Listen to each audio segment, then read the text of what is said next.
Welcome to the First Responder Leadership Podcast, the show where we talk about mental health and wellness in the first responder community. Thanks for joining us today.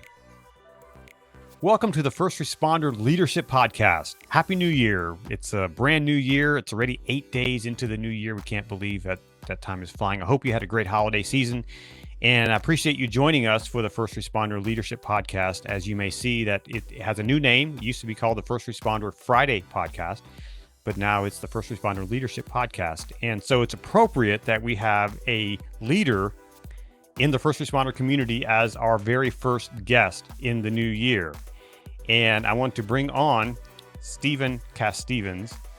And for many of you, he needs no introduction, but let me read just a little bit, kind of the highlight reel for Mr. Casstevens. He is the Chief of Police with the Buffalo Grove, Illinois Police Department. He is the past president of the Illinois Association of Chiefs of Police and the immediate past president of the International Association of Chiefs of Police. Serves on a whole bunch of different things, and as well as an organization called H.E.L.P that many of us know about.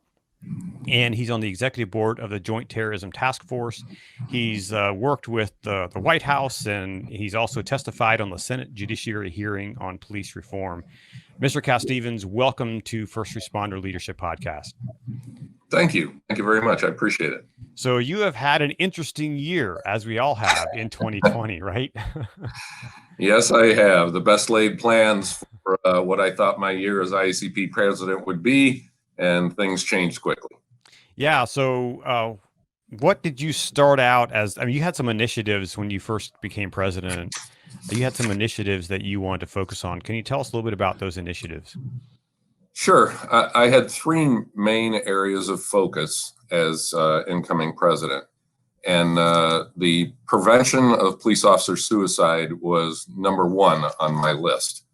I also wanted to address police response to active threats, which is a little bit different than police response to active shooters.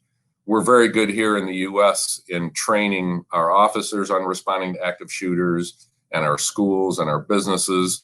But IACP, people forget sometimes we're an international organization. We have 31,000 members, 165 countries.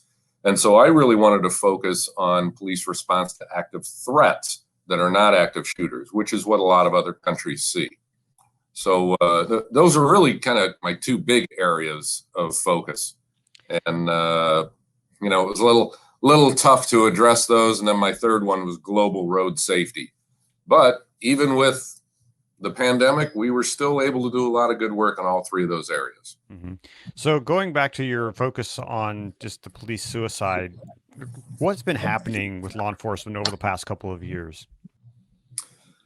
Well, this is part of the reason I wanted to make it one of my priorities. I've been in the business for 44 years, and I've seen the devastation that police officer suicide brings to agencies. I've watched how law enforcement agencies in the past have dealt with, or in more cases, not dealt with, the issue of police officer suicide. Typically, in our profession, we just ignored it a lot of times. Officers didn't have the help that they really needed. They didn't have the place to go to seek help. Most agencies back in the day only had EAP.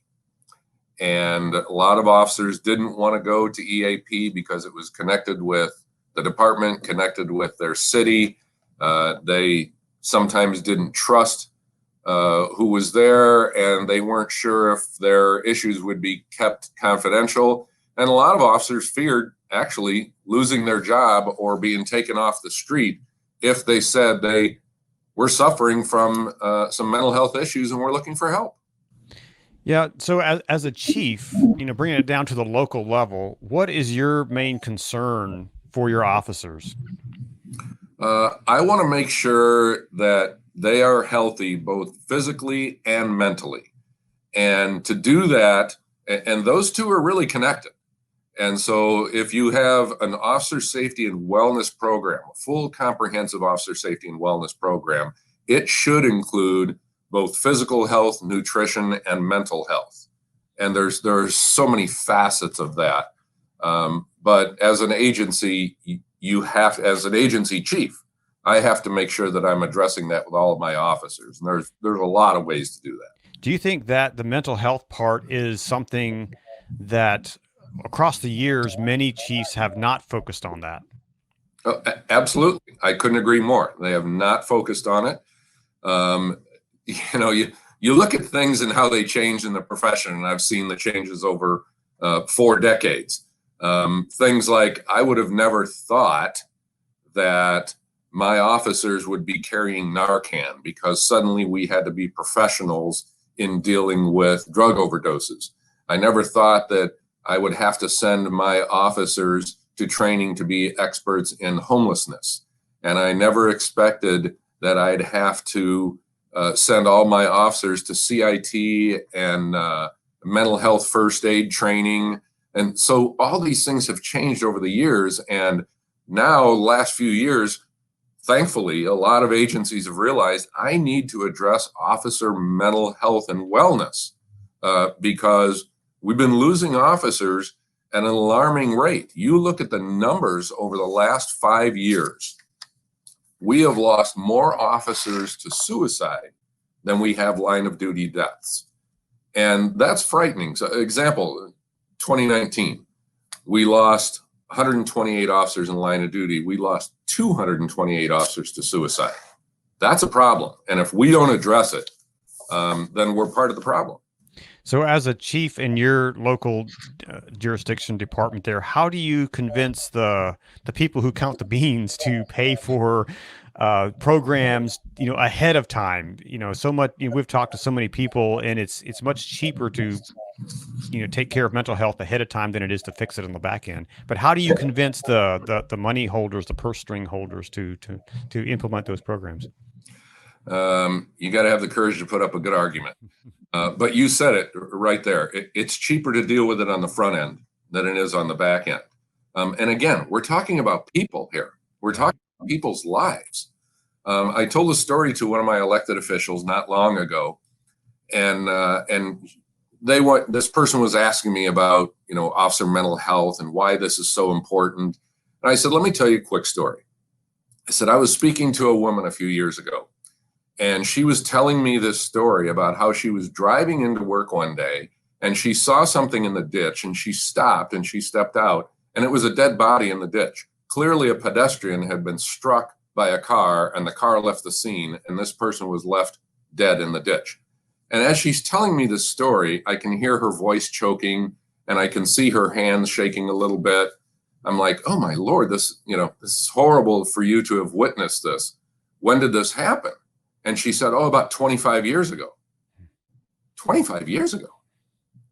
It sounded like she was telling a story that just happened last week. Now, I said to my elected official, let's compare that to the number of things like that a police officer sees in their career. Hundreds of dead bodies, people killed in car crashes, people who commit suicide, people who have been murdered. This is what an officer sees in their career. So if you understand how it affected this one woman, this is the only thing that happened like that to her in her life in 25 years. And then you multiply that by what an officer sees, we better be taking care of our officers. We better be paying attention to their mental health. Yeah, it really becomes an important part. I think it should become an important part of every agency. But so often, just like the officer that we're working with that's in our film trailer, the agency doesn't really always acknowledge that this is an issue and kind of wants to shove it under the rug. You're absolutely correct. And I will never mention the town or anything, but I will tell this quick story because it's so important. And it's one of the reasons that police officer suicide became one of my priorities as IACP president. About 10 years ago or so, I read an article in the newspaper, and there was a police department that suffered 3 police officer suicides in 18 months. And I remember a line from a newspaper article where the reporter asked the chief what he thought contributed to this. And the police chief said, and I paraphrase, that those officers were weak. And I was so personally and professionally offended by that remark. I made it my mission that when I became IACP president, I was going to address this, and I was going to make sure that we get rid of that stigma that officers have that makes them feel like they can't seek help. It's like officers are supposed to be superhuman, right? That they're beyond, human emotions, and you can't do that. You can't separate. You're a whole person. Absolutely. We all came from the same human race. Police officers are humans like everybody else. We just happen to wear the uniform, and we chose this profession. And I had a reporter ask me during my IACP presidency, he said, I don't understand it, Chief. He goes, if you have an officer come to you and say, I'm having issues and I need help, and you send them to whatever, a psychologist, psychiatrist, something, you send them for help, and are you going to feel comfortable putting them back on the street? I said, are you kidding me? I would feel more comfortable putting that officer back on the street than any other officer, because that one had the guts to step forward and say, I need help. I'm more concerned about the ones who aren't asking for help. But so often it's just the opposite. Chiefs and people in leadership say, oh, you're seeing a shrink. Well, we're going to pull you back and put you on desk duty behind the scenes. Right. Exactly. And that's the biggest mistake. You've got to send that message as a police chief, as a sheriff, as your state police highway patrol colonel, whatever your position is, your leadership in law enforcement. You have to send that message that it's okay to not be okay. And it's okay to ask for help. And you need to have resources other than employee assistance program. You need to put together that peer support group. You need to talk about it. Talk about it at every staff meeting, so all of your command staff know that you support your officers in these types of programs, and it's okay to step forward and say, yeah, I need to talk to somebody. From what I've heard and, listened to officers around the country, when they don't have those people in leadership who acknowledge that, it becomes this thing where everybody's dealing with their stuff, but no one's talking about it because everyone's afraid to step up. And then it just snowballs and becomes worse. And personally, I think this is why you see stuff, on the evening news. Exactly. And what do officers, if they don't have the resources, and if they don't feel like that there's some confidence in their agency that they'll be treated appropriately if they seek help, what do they typically do? They turn to alcohol. They sometimes turn to drugs, and they turn to these destructive resources rather than helpful resources. And so that's been the pattern for years. And that's what we need to change. We need to change that stigma.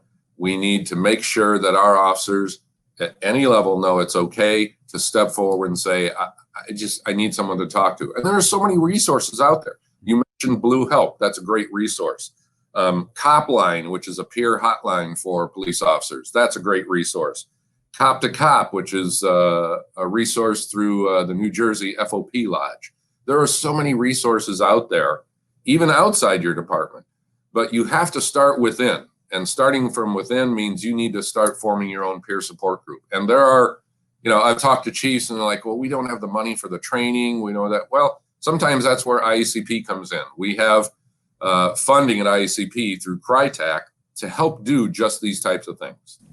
So in your time with IACP, and you've talked to leaders from around the world, is this a universal issue? It absolutely is. When I gave my introductory speech when I was sworn in as president a little over a year ago, October 2019, and I talked about the depth and breadth of this problem, I not only gave statistics from the US, I gave statistics from the UK, I gave the statistics from Spain and from departments around the globe where I talked to the police leaders and they said, we're seeing the same thing. They were seeing it in Ireland. They were seeing it in London. The same things through our profession. So as you've talked to these leaders from around the world, who is doing it right when it comes to mental health, and what are they doing? Well, there are a number of agencies that are doing it right. I believe Scotland Yard's got a good handle on it, much like a lot of agencies in the U.S. that are following some of these protocols set up through IACP. As I said, when I had my priorities, but then this whole global pandemic came along and kind of put a damper on some of them. We still continued the work that we wanted to do for all of our members, and those are global members. So, we put together, because of this officer suicides had increased for a number of years, we launched this national consortium on preventing police officer suicide. And this was a group of about 40 to 45 multidisciplinary experts. And these were experts in law enforcement, mental health, suicide prevention, families. And we had conversations about the critical needs of not just officers, but their families and law enforcement leaders. And we wanted to focus on evidence-based strategies to support officers. And so throughout an entire year of this group of experts working together, IACP's recently released tools and resources to assist departments, to assist leaders, to assist families. So if people go to the IACP website, they will see the final report on the National Consortium on Preventing Law Enforcement Suicide, and they'll also see about a 40-page document called the Comprehensive Framework for Law Enforcement Suicide Prevention. All the tools and the information are there in one place. You don't have to reinvent the wheel. So, with mental health being such a key issue, and obviously COVID has impacted all of us in some way or another, how have you seen COVID exacerbate the issue of mental health when it comes to law enforcement? Well, I think you're seeing a lot of additional anxiety and angst in our profession. And it's not just with the global pandemic, but also related to all the civil unrest. Sure. Both of these hit together at the same time, essentially, and it was the worst perfect storm. And so, I mean, you've seen it. You see these unprecedented numbers of police officers that are leaving the profession. Right. Police officers are retiring. They're retiring early. They're flat out quitting and saying, I've had enough. So you know that stress, that issue is out there. So now, even more than ever, it's important for police leaders to make sure that we're addressing this issue within our agency because of both the pandemic and the issues related to the pandemic. People having to be quarantined, some people having to stay away from their families. We're not getting together in groups like we used to in law enforcement, and that's part of our release. Conferences and meetings and symposiums have been canceled. And so there's a lot of built up anxiety, and police leaders need to recognize this and they need to address it. And with the defund the police movement, I mean, kind of address that a little bit from your perspective. Well, I'll try to make this comparison story quick. I had somebody ask me about this. It was actually when I was testifying before the Senate Judiciary, and the defund movement came up. And so I said, well, let me tell you a story. I said, back in the 1970s, across this country, we had over 600,000 beds in various institutions to treat people suffering from mental health issues. That was in the 70s, 600,000 beds. Today, across this country, we have less than 50,000 beds. Our population has increased. So all of a sudden, we have no more places for people in this country who are suffering from mental health to go to.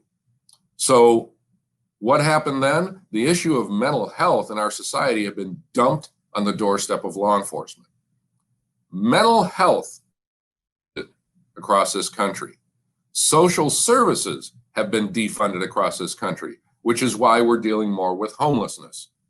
Drug addiction has been defunded across this country. So all those social ills have been defunded since the 70s, and all of them dumped on the doorstep of law enforcement. Now, suddenly we have to be experts in all of these issues. And if we don't get it right, we catch the blame. So I asked some of the people in the Senate hearing, how well do you think that defund movement worked for our society? So if you think for 1 minute defunding the police is a good idea, you couldn't be further from the truth. Now, what you need to do is fund law enforcement appropriately. And when I hear people say, would defund the police and take away things like, what's the first thing they look at? Your training budget. Yet at the same time, the other side of that coin is the first thing that a lot of critics of law enforcement say is we're not well trained. Well, you can't have both sides of that. You can't say I'm going to defund the police and at the same time say, well, you're not trained well enough. And speaking of training, do you think that mental health should be front and center in the academy? Oh, absolutely. Absolutely, it should. And what would that look like? Well, you know, a lot of us, like my agency, I've sent nearly everyone to 40-hour CIT training. I've sent 100% of my officers to the 8-hour mental health first aid because of what I just explained about our society has dumped this issue on the doorstep of law enforcement. You look up the statistics in just about any community, and the number of mental health related calls for service that police respond to have been skyrocketing over the last 5 to 10 years. Well, we better be training our officers on how to respond to those things. De-escalation, dealing with mental health. You have to have that training. And you can't have an officer graduate from the academy without that important information being one of the top 1 or 2 things that we deal with in this country as law enforcement. And then wait until, you know, they're done with FTO training and maybe they're on the street for a year or 2 and they've completed their probation. Oh, now let's send you some training. No, you need that up front. You know, I've heard there's some agencies who are doing an annual mental health checkup that just like they have to get qualified with their weapon and other things, you know, they have to have this, you know, meeting with a psychologist to see how they're doing. Do you think that's a great idea? I've heard a number of agencies that have done that. I don't think that's a bad idea at all. Again, and I've talked to some officers about it, and they said, well, if you know, my chief makes it mandatory, I'm not going. I go, well, it's only mandatory that you attend. It's not mandatory that you talk. But everybody that I know that has gone winds up talking because they know it's a protected conversation. And that's what's important. That's what concerns officers. There's and I forget who it was I was talking to recently, somebody out in California. They said their agency does this and it's just become part of their DNA.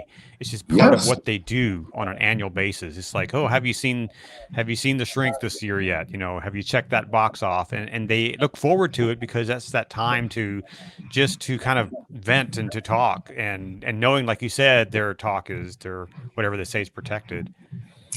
Well, and there's no better proof that that's an important thing to do than so a couple of years ago, we hired here our first full-time police social worker. And while one of the reasons we hired a full-time police social worker is because we want that person to be a backup for officers, to do a lot of follow-up on things like domestic violence calls, to be able to provide guidance and services for victims of domestic violence that an officer typically can't do. The officer responds, takes the report, makes an arrest if they need to, and then they have to go back to their next call. And the police social worker can help that victim get an order of protection, find a safe place to stay, find some other resources. But what we found is our police social worker is also an incredible resource to our officers. And we let our officers know, our police social worker is here. Anytime you're on or off shift, you can go in her office, close the door, and have a privileged conversation. And she has been a godsend to our agency. What would you say to those chiefs or those others in leadership who perhaps don't see this as a thing that they need to worry about? You're making a grave mistake, and you're doing an incredible disservice to your employees. Yeah. And so what can they do? What should be the first thing they do if they want to make change? I think establishing a peer support group is probably one of the first things you should do. It's one of the easiest things to do. Doesn't cost a lot. And again, I briefly mentioned CRYTAC. It's a Collaborative Reform Initiative Technical Assistance Center, and that's part of IACP. And as an example, if you want to form a peer support group on your agency, you can get a hold of IACP. You can request CRYTAC funding, and IACP will provide the funding, and they will provide the subject matter experts, and they will send people to your agency and help you develop a peer support program. They will give you model policy. They will give you procedures, and all of that, all those resources are there. You just have to ask for it. And it's one of the easiest and most important things to do. And when we established our peer support group here almost 2 years ago, even I was amazed at the number of officers who say, I want to be involved in this. I want to be part of this. You know, as I talk to people around the country, I've kind of noticed that, you know, leadership is a vital thing for all of us. I mean, there's someone who once said that everything rises and falls on leadership. What is needed in police leadership in America and around the world? What is needed? I think courage to be able to make decisions, even if those decisions are unpopular. And this goes back to some conversations that I had that you mentioned when I talked about defunding police with the Senate Judiciary Committee. And we talked about a lot of other things too, about decertifying police officers and why quote unquote bad officers are still on the job. Sometimes that comes down to leadership not being willing to make those difficult decisions.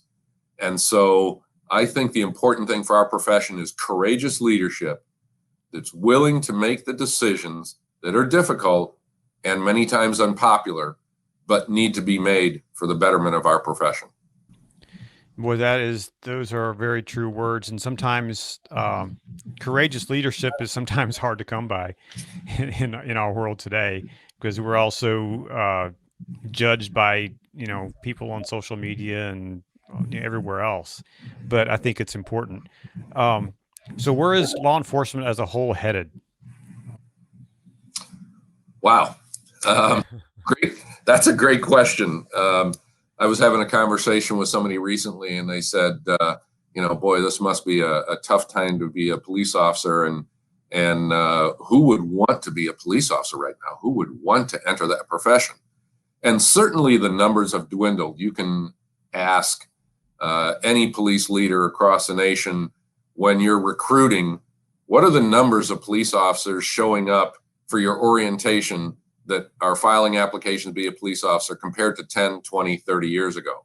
But absolutely, the numbers are down, way down.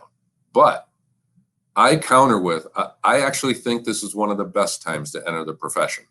Because of everything that's going on in our profession, if you want to be part of the change to make our profession better, then now's the time to get into the profession, because now is when we all need to move forward and continue a lot of the things that we've been doing to make this profession more professional. I think it would be a great time for people to enter the profession. You want to make change, then pick up an application and be part of that change.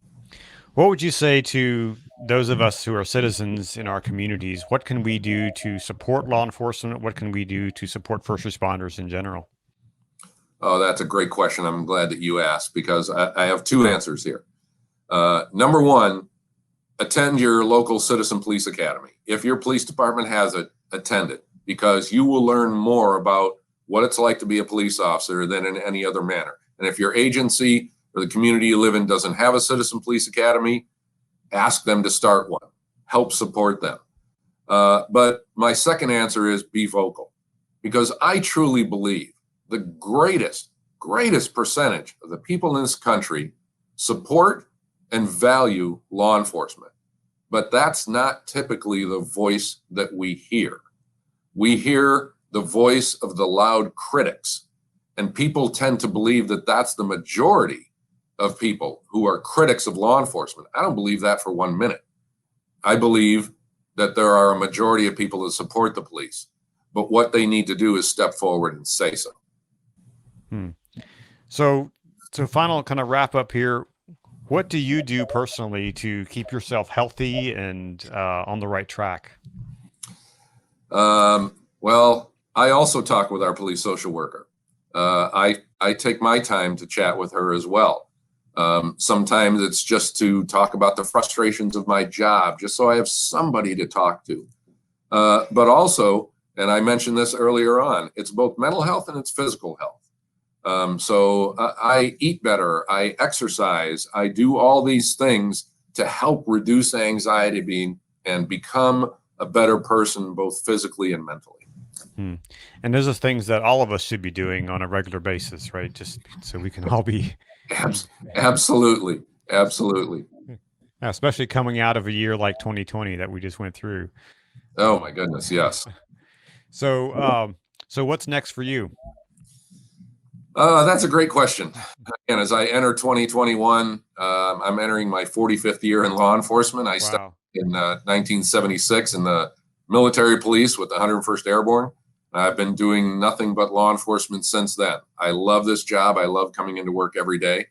But I know there's something different in my future. And so I'm looking forward to the next adventure. I'm not sure what that's going to be, but I'm definitely looking forward to it. Well, first of all, thank you for your service to our country and then to your local community and actually to our police community as a whole. You've really made an impact. And I think just with your vision for dealing with mental health and wellness in law enforcement, I think that's what we need. We need more leaders like you who are making a difference in their local jurisdiction and then around the world. We really do need that kind of leadership. Thank you. I appreciate that very much. Thank you, Chief, for joining us today on the First Responder Leadership Podcast. I really appreciate your time and your insights into these important issues. Thank you very much. You have been watching First Responder Leadership Podcast. My name is Conrad Weaver, and please join us next week when I bring on a Chief James Price. He is a chief with the Toledo Fire and Rescue Department, has an amazing story that he's going to share with us and some of the leadership challenges that they face in the fire service. This is the First Responder Leadership Podcast. You have been listening to the First Responder Leadership Podcast. Be sure to connect with us on our social media sites at PTSD 911 Movie on Facebook and Twitter and Instagram. Today's show has been brought to you by PTSD 911, the documentary film that will raise awareness, smash the stigma of asking for help, and inspire change in agencies around the country. We are looking for people who want to help us tell this story. If you are passionate about the first responder community, please make a tax-deductible donation toward the production of our film. Visit ptsd911movie.com, click on the Support This Film button, and make a donation. We're so grateful for everyone who's joined with us to help us make this film a reality. We can't do it without your support. Thank you. And we would love to have your feedback on this show. So please smash the subscribe button and go to Apple Podcasts and leave us a review. That really means a lot and it helps more people discover the show. My name is Conrad Weaver, and we'll see you next time on the First Responder Leadership Podcast.